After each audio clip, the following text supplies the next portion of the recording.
जी, अभी ये example one देखें। इसमें जैसे मैंने आपको अभी बताया कि बायनॉमिनल डिस्ट्रीब्यूशन जो है ये बेसिकली फैमिली है, यानी ये सिंगल डिस्ट्रीब्यूशन नहीं है। जो भी हमने फार्मूला ऊपर इधर पढ़ा है ये किसी एक डिस्ट्रीब्यूशन को रिप्रेजेंट नहीं करता, बल्कि ये जनरल शक्ल है। इसमें एन और पी की वैल्यूज जब आप सेट करते हैं तो फिर आपको स्पेसिफिक मेंबर हासिल होता है। यहाँ इस एग्जांपल वन में यही बात अब की गई है कि make binomial probability distribution of number of heads when 3 coins are tossed. और इसमें अगर उसने नहीं कहा कि वो बायस्ड है या अनबायस्ड है तो फिर इसको हम अनबायस्ड एज्यूम करेंगे, क्योंकि जब कॉइन बायस्ड होगा तो फिर उसकी वो बताएगा कि प्रोबेबिलिटी ऑफ हेड जो है वो कितनी है। यहाँ हर ट्रायल पे हेड को चूँकि सक्सेस कहा गया है और कॉइन अनबायस्ड है तो प्रोबेबिलिटी उसकी 1/2 होगी। तो जो स्मॉल पी है, पी ऑफ हेड, उसको स्मॉल पी कहेंगे, ये वैल्यू आ जाएगी 1/2। जितनी दफ़ा कॉइन टॉस किए गए हैं या जितने कॉइन्स टॉस किए गए हैं वो होगा एन, स्मॉल एन, ये है 3। और ऊपर हमने देखा है जनरल फॉर्म में कि जो एक्स है रैंडम वेरिएबल, इसकी वैल्यूज़ होती हैं 0 से लेकर n तक। यानी हमारे रैंडम वेरिएबल की वैल्यूज़ बनेगी एक्स 0 से लेकर n तक, यानी 0 1 2 3, यहाँ 3 तक वैल्यूज़ बनेगी। फॉर्मूला फिर इसका इस तरीके से लिखा जाएगा, P of x is equal to 3 combination x 1/2 power x 1/2 power 3 minus x. ये लेफ्ट कॉलम जो इस टेबल में है ये आपके पास इस वेरिएबल की वैल्यूज़ हैं। अब बारी बारी आप इनकी वैल्यूज़ पुट करें। एक्स की वैल्यू 0 पुट करके सॉल्व करें तो पी ऑफ 0 बेसिकली ये पी ऑफ नो हेड और ये पी प्रोबेबिलिटी ऑफ 3 टेल्स है, जो एक ही आउटकम होती है 3 कॉइन्स के केस में, 1/8। P of 1 3 combination 1 1/2 power 1 1/2 power 3 minus 1, simplify करेंगे तो 3/8। P of 2 3 combination 2 1/2 square 1/2 power 3 minus 2 equal to 3/8। P of 3 3 combination 3 1/2 power 3 1/2 power 3 minus 3, simplify किया तो 1/8। आप देख लें कि प्रोबेबिलिटी डिस्ट्रीब्यूशन की जो प्रॉपर्टीज़ मैंने प्रीवियस लेक्चर में आपको बताई थी वो ये थी कि प्रोबेबिलिटी कॉलम में तमाम वैल्यू 0 से 1 के दरमियान होंगी, क्योंकि प्रोबेबिलिटी ना नेगेटिव होती है ना ये 0 से 1 से बड़ी होती है। तो ये आप देख सकते हैं कि 1/3 1/8 है, फिर 3/8, फिर 3/8, फिर 1/8। और दूसरी प्रॉपर्टी आपको बताई थी कि जब आपकी प्रोबेबिलिटी डिस्ट्रीब्यूशन कंप्लीट है, अगर वो वाकई प्रोबेबिलिटी डिस्ट्रीब्यूशन है जो आपके पास टेबल है, तो फिर उसमें जो प्रोबेबिलिटी वाली वैल्यूज़ का टोटल होगा दैट मस्ट बी 1। और ये आप देख सकते हैं कि इसमें इनको आप जमा करें 1/8 प्लस 3/8 प्लस 3/8 प्लस 1/8, तो ये टोटल जो है वो 1 बन जाता है। इसका मतलब ये हुआ कि ये जो आपके पास टेबल है ये टेबल फॉर्म में बायनॉमिनल प्रोबेबिलिटी डिस्ट्रीब्यूशन शो हो रही है, और जो ऊपर फार्मूला है वो फार्मूला की शक्ल में बायनॉमिनल प्रोबेबिलिटी डिस्ट्रीब्यूशन जो है वो शो हो रही है। तो ये आपके पास एक एग्जांपल आ गई इसकी।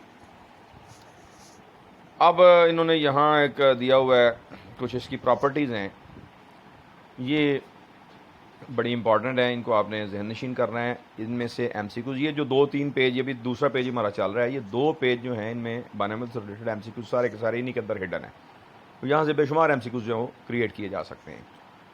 पैरामीटर्स मैंने आपको पहले बता दिया कि एन और पी जो 2 पैरामीटर्स हैं बायनॉमिनल प्रोबेबिलिटी डिस्ट्रीब्यूशन के। पैरामीटर वो वैल्यू होती है कि जिसको चेंज कर दें तो आपकी डिस्ट्रीब्यूशन बदल जाती है, पहले की निस्बत कोई और हो जाती है। मुख्तलिफ मतलब आप सादा सा आप कॉन्सेप्ट देखें, आप n को 3 की बजाय 5 कर दें। जब n 3 है तो x की वैल्यू 0 1 2 3 4 वैल्यूज़ हैं। जब n को 5 करेंगे तो फिर 0 1 2 3 4 5 x की 6 वैल्यूज़ हो जाएंगी। टोटल प्रोबेबिलिटी तो वही 1 है, पहले वो 1 वैल्यू जो है वो 4 पॉइंट्स में डिवाइड हो रही है, अब वही टोटल प्रोबेबिलिटी 1 6 पॉइंट्स में डिवाइड होगी। अगर n 10 हो जाए तो फिर वेरिएबल की वैल्यूज़ बन जाएगी 11, 0 से लेकर 10 तक। वही 1 प्रोबेबिलिटी जो है वो तकसीम हो जाएगी उन 11 पॉइंट्स के दरमियान। इसी तरह अगर आप p 1/2 रखेंगे तो प्रोबेबिलिटी x इक्वल टू 0 का जवाब कुछ और निकलेगा। अगर p 3/4 का ले लें, स्मॉल p, तो फिर x इक्वल टू 0 का जवाब जो है वो कुछ और आएगा। तो ये पैरामीटर्स हैं, इन पे प्रोबेबिलिटी की डिस्ट्रीब्यूशन यानी प्रोबेबिलिटी वैल्यूज़ बेस करती हैं। प्रोबेबिलिटी क्या बनेगी किसी वैल्यू की, कितनी वैल्यूज़ बनेगी उसमें वेरिएबल की, ये सारी की सारी इन्हीं पे बेस कर रही होती हैं। अब इसकी कुछ प्रॉपर्टीज़ हैं। पहली प्रॉपर्टी ये है कि बायनॉमिनल डिस्ट्रीब्यूशन सिमेट्रिक होती है अगर p और q आपस में बराबर हों या p 1/2 के इक्वल हो, यानी p और q दोनों 1/2 के इक्वल हों, या p को आप क्या लें कि 1/2 हो। यानी ये जो अभी ऊपर हमने एग्जांपल डिस्कस की, एग्जांपल 1, ये एक सिमेट्रिक प्रोबेबिलिटी डिस्ट्रीब्यूशन है। और अगर p लेस देन q है, p लेस देन q होने का मतलब ये होगा कि p लेस देन 1/2 है। p लेस देन q होने का मीनिंग क्या होगा कि p इज़ लेस देन 1/2। तो फिर ये डिस्ट्रीब्यूशन पॉजिटिवली सिक्यूर्ड होगी। और पॉजिटिवली सिक्यूर्ड ऐसी डिस्ट्रीब्यूशन होती है जिसकी राइट टेल में प्रोबेबिलिटी ज़्यादा होती हैं, राइट टेल जो है वो लेंथी हो जाती है, प्रोबेबिलिटीज़ ग्रेजुअली कम होती हैं, और राइट साइड उसकी बड़ी होती है, अलबत्ता लेफ्ट साइड जो वो छोटी होती है। और अगर पी ग्रेटर दैन क्यू हो तो ये इस तरह से भी लिखा जा सकता है कि अगर पी ग्रेटर दैन 1/2 हो तो फिर आपकी डिस्ट्रीब्यूशन नेगेटिवली सिक्यूर्ड होगी, यानी लेफ्ट साइड बड़ी होगी डिस्ट्रीब्यूशन की पीक से लेफ्ट साइड पे, और राइट साइड उसकी छोटी होगी। अगर आप बाइनोमियल रैंडम वेरिएबल का, जाहिर है ये वेरिएबल है एक्स और रैंडम वेरिएबल है, कोई भी अगर वेरिएबल है तो आप उसका मीन कैलकुलेट कर सकते हैं। इसका मीन डायरेक्टली इसके पैरामीटर्स की प्रोडक्ट के बराबर होता है। Mean is equal to N P, mean is equal to N P, और वेरियंस इसकी होती है N P into 1 minus P. अच्छा, एक और चीज़ यहाँ डिनोट करूँ कि बाज़ ये जो ऊपर क्यू लिखा हुआ ना, ये 1 माइनस पी है, यहाँ उन्होंने ऊपर एक्सप्लेन नहीं किया। जो क्यू दिया हुआ है ये एक्चुअली 1 माइनस पी है। P probability of success in one trial है, इन ए सिंगल ट्रायल है, और क्यू जिसको 1 माइनस पी कहते हैं ये probability of failure in single trial है। और पी प्लस क्यू ये दोनों म्यूचुअली एक्सक्लूसिव हैं और एक दूसरे के कॉम्प्लीमेंट इवेंट होते हैं। इनको जमा करें, इन दोनों प्रॉपर्टीज़ को, ये कॉम्प्लीमेंट इवेंट्स की प्रॉपर्टीज़ हैं, इनको जमा करें तो टोटल प्रॉपर्टी 1 बनती है, यानी सक्सेस प्लस फेलियर की प्रॉपर्टी जो वो लाजमी 1 होगी। तो ये इसके अंदर कॉन्सेप्ट है। अच्छा, तो वेरिएंस आ जाएगा एन पी क्यू, आप इसको N P into 1 minus P भी लिख सकते हैं या एन पी क्यू भी लिख सकते हैं।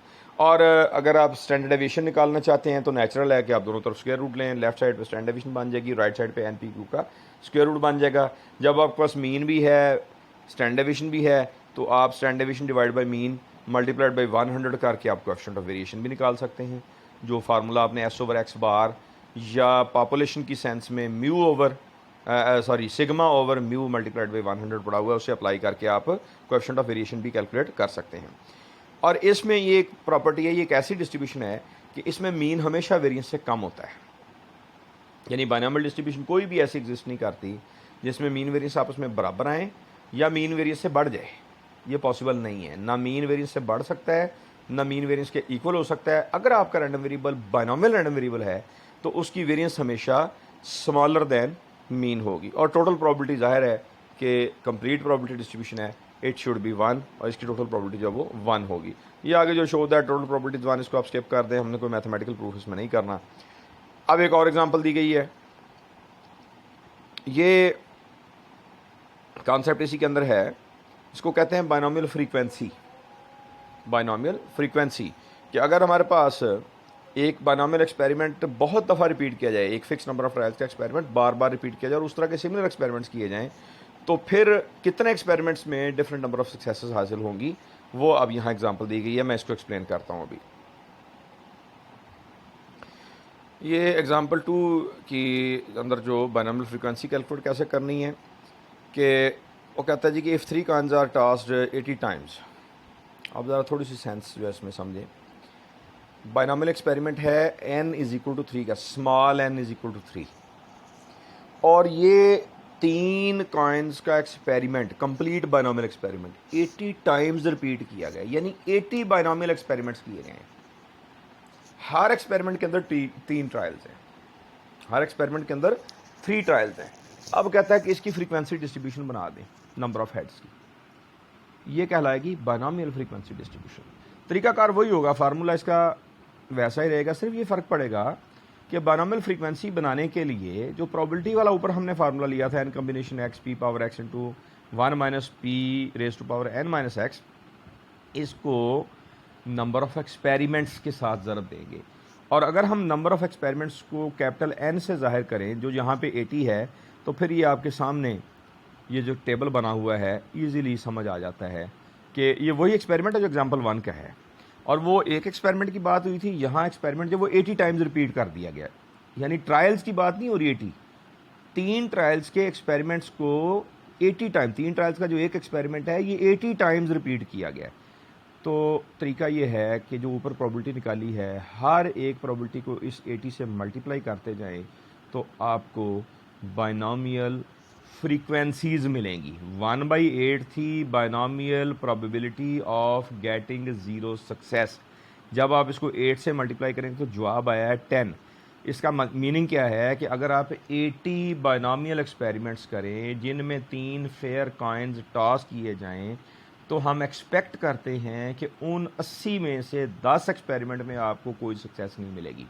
यानी 10 एक्सपेरिमेंट ऐसे होंगे जिनमें तीनों के तीनों आपको टेल्स ही हासिल होगी, और 30 एक्सपेरिमेंट ऐसे होंगे जिनमें आपको कम से कम जिनमें आपको एक हेड, कोई एक हेड मिलेगा, 2 टेल्स मिलेंगी, और 30 एक्सपेरिमेंट ऐसे होंगे जिनमें 2 हेड्स के साथ एक टेल हासिल होगी, और 10 एक्सपेरिमेंट ऐसे होंगे जिनमें आपके पास तीनों के तीनों हेड्स हासिल हो सके। ये मुतवक्को है, प्रैक्टिकली ज़रूरी नहीं है कि आपके पास इतनी इतनी ही तादाद आए। तो ये आ गया इसके अंदर बाइनोमियल फ्रीक्वेंसी का, और ये जो टोटल बनेगा वही 80 के इक्वल बनेगा।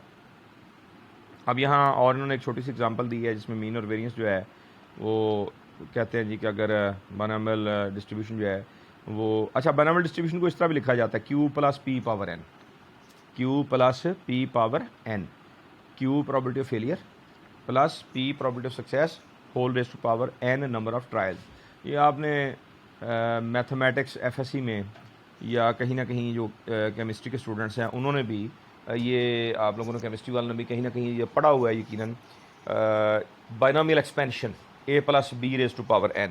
तो वो जो बाइनोमियल एक्सपेंशन की जनरल टर्म है वो एक्चुअली ये बाइनोमियल डिस्ट्रीब्यूशन है। स्टैटिस्टिक्स में वही टर्म जो है वो बाइनोमियल डिस्ट्रीब्यूशन को रिप्रेजेंट करती है। तो हम बाइनोमियल डिस्ट्रीब्यूशन को इस तरीके से भी लिख देते हैं Q plus P raise to power N। ये भी एक अल्टरनेट वे है बाइनोमियल डिस्ट्रीब्यूशन को जाहिर करने का। तो अगर आपके पास Q प्लस P स्क्वायर लिखा हुआ है तो इसका मतलब ये है कि ये एक ऐसी बाइनोमियल डिस्ट्रीब्यूशन है जिसके अंदर नंबर ऑफ ट्रायल्स 2 है। अगर Q plus P raise to power 3 लिखा हुआ है तो इसका मतलब है ये 3 ट्रायल्स की बाइनोमियल डिस्ट्रीब्यूशन है। जब 2 ट्रायल्स की बाइनोमियल डिस्ट्रीब्यूशन होगी यानी स्मॉल एन 2 होगा तो उसका मीन 2p होगा, उसकी वेरिएंस 2pq या 2p इंटू 1 माइनस p होगी। और अगर n इज इक्वल टू 3 होगा तो फिर उस डिस्ट्रीब्यूशन का मीन 3p होगा और उसकी वेरिएंस 3pq या 3p इंटू 1 माइनस p होगी। अब एक और एग्जांपल दी हुई है। इस एग्जांपल में वो कहता है कि in binomial distribution the mean and standard deviation were found 4.5 and 1.5 respectively, find n and p। ये कन्वर्स क्वेश्चन है। ऊपर जो हमने एग्जांपल की उसमें आपको n और p गिवन था, आपने डिस्ट्रीब्यूशन निकाली। अब ये कहता है कि कोई बाइनोमियल डिस्ट्रीब्यूशन है, उस बाइनोमियल डिस्ट्रीब्यूशन का मीन जो है वो 4.5 है और उस डिस्ट्रीब्यूशन का जो स्टैंडर्ड डेविएशन है वो 1.5 है। हमें बताएं कि ये कौन सी डिस्ट्रीब्यूशन है। जब आप n और p निकालते हैं तो इसका मतलब है कि आप पैरामीटर्स मेजर कर रहे हैं या पैरामीटर्स को आप शनाख्त कर रहे हैं। Once you identify the parameter values you identify the distribution. आप फिर बता सकते हैं कि ये बाइनोमियल डिस्ट्रीब्यूशन कौन सी बनेगी। तो मीन जो है वो आपके पास होता है, इसमें इक्वेशंस लिख लें आप। एन पी जो है वो 3 है और एन पी क्यू जो वो 2.25 है।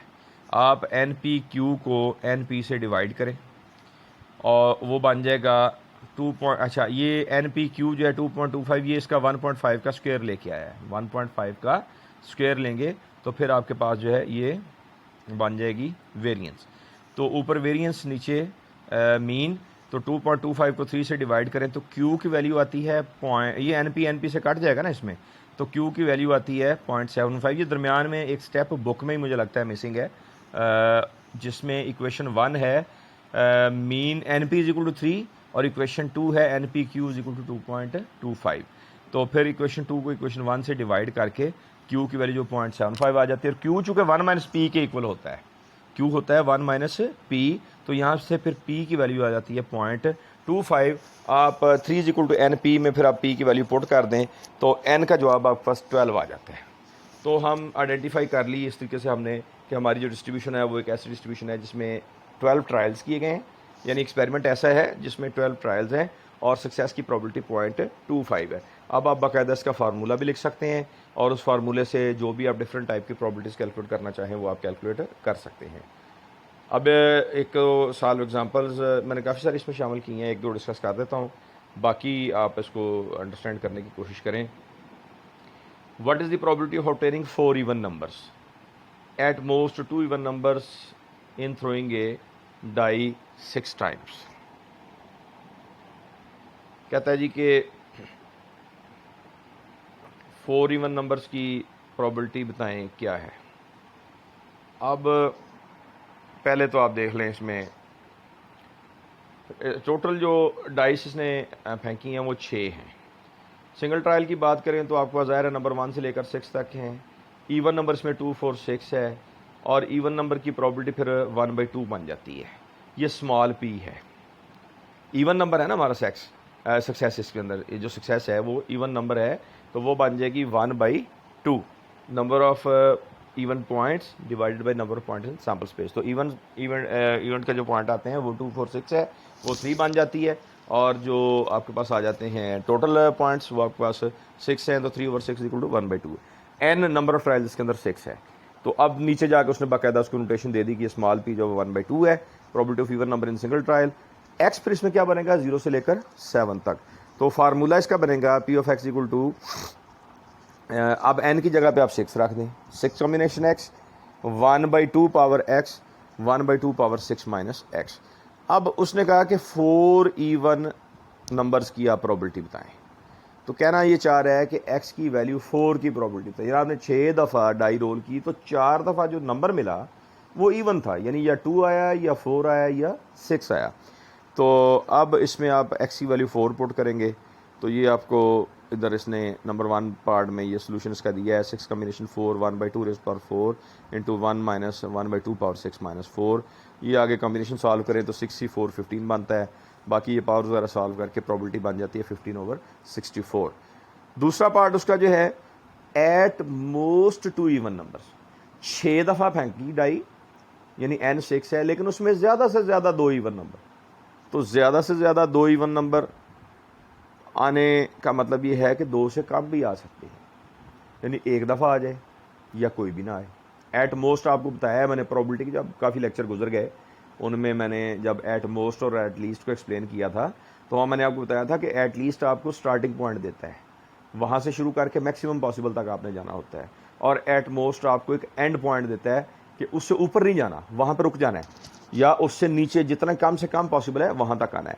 अब जब 6 ट्रायल्स हैं तो बायनॉमियल एंड में आप कहते हैं कि हमारे पास इवन नंबर सक्सेस है, आप कहते हैं ज़्यादा से ज़्यादा 2 इवन नंबर्स, यानी आप 2 या 2 से कम की बात कर रहे हैं, तो 2 से कम जो होगी वो फिर 0 और 1 भी होंगी। तो ये असल में हम बात कर रहे हैं probability of x lesser equal to 2 की, और ये होगा फिर probability of x between 0 and 2 की, जबकि 0 2 दोनों पार्ट हैं इसका। ये बन जाएगा P of 0 plus P of 1 plus P of 2। अब वो जो फार्मूला है, एक दफ़ा उसमें एक्स की वैल्यू 0 रखें, एक दफ़ा 1 रखें, एक दफ़ा 2 रखें, इनको सिंप्लीफाई करके जो प्रोबेबिलिटीज़ आती हैं उनको आपस में ऐड कर दें, तो आपको जो है वो प्रोबेबिलिटी जो है वो मिल जाएगी।